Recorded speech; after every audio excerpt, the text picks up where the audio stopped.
Nous avons, au cours de cette célébration, fait un parcours complet de toute la Semaine Sainte, depuis l'entrée messianique à Jérusalem, le dernier repas, la passion et la mort de Jésus, dans l'attente de sa résurrection, dont l'annonce se trouve sur la bouche des grands prêtres et des pharisiens à la fin du récit, au moment où les grands prêtres viennent dire à Pilate, de peur que ses disciples ne viennent voler le corps et ne disent au peuple « il est ressuscité d'entre les morts ». Jésus, s'il avait été vivant, aurait dit, comme il l'a dit à Judas, comme il l'a dit aux grands prêtres et à Pilate, « c'est toi qui l'as dit ».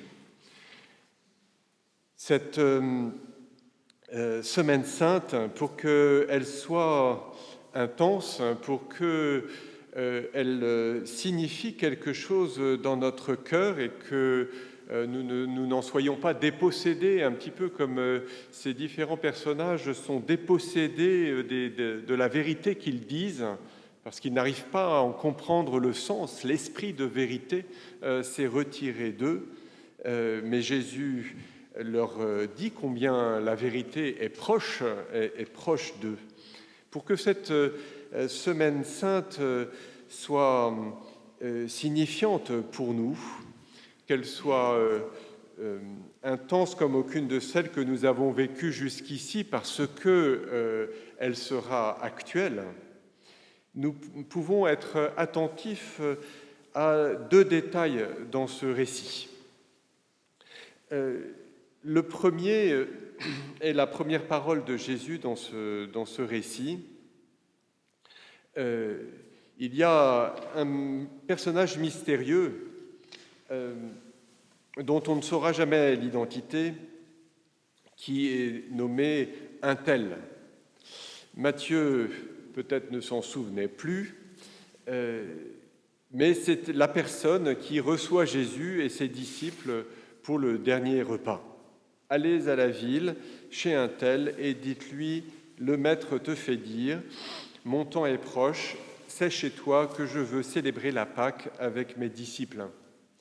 Ce un tel était peut-être un disciple de longue date, c'est possible, parce qu'il a l'air d'obtempérer de bonne grâce, mais c'est peut-être aussi un homme ordinaire qui n'avait qu'entendu la réputation de Jésus et qui a obtempéré, on ne sait pas.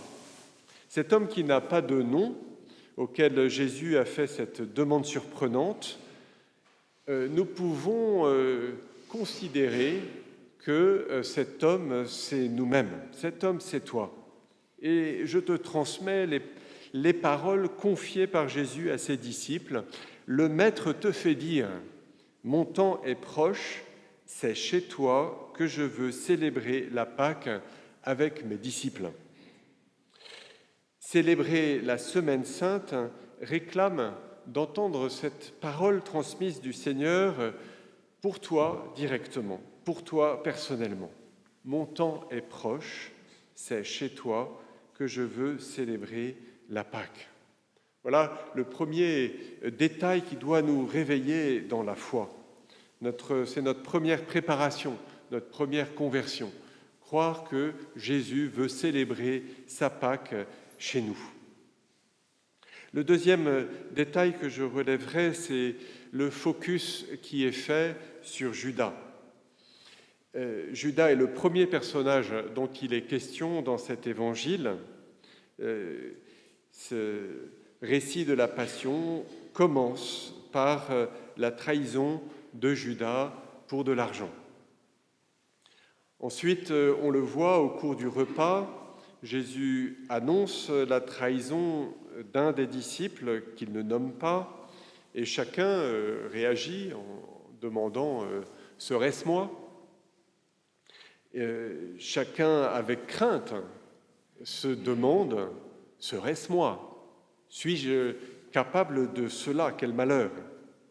Judas ne pose pas la question, d'abord, évidemment, il est mal quand Jésus fait cette annonce, mais comme tout le monde pose la question avec effroi, il doit faire comme tout le monde et il commence à entrer dans cette grande hypocrisie qui se terminera par le baiser dans le jardin des Oliviers.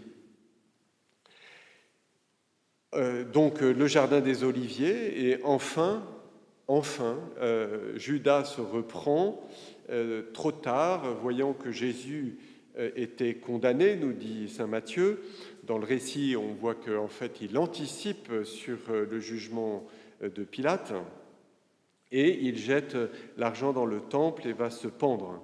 Le texte se termine alors que Judas n'est plus, mais les grands prêtres qui ont ramassé l'argent négocient la garde du tombeau.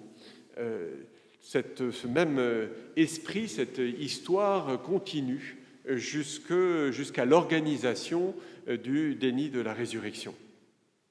C'est encore le même esprit, l'esprit de la fermeture, du rejet et du désespoir. Au cœur de cette histoire, il y a pour nous cette question que se posent les disciples, serait-ce moi ? Saint Philippe, on rapporte de Saint Philippe Néri qu'il disait souvent à son réveil, Seigneur, protégez bien Philippe aujourd'hui, sinon Philippe va vous trahir. Il y a d'autres versions encore, aimons-nous maintenant, parce que peut-être ce soir je t'aurai trahi.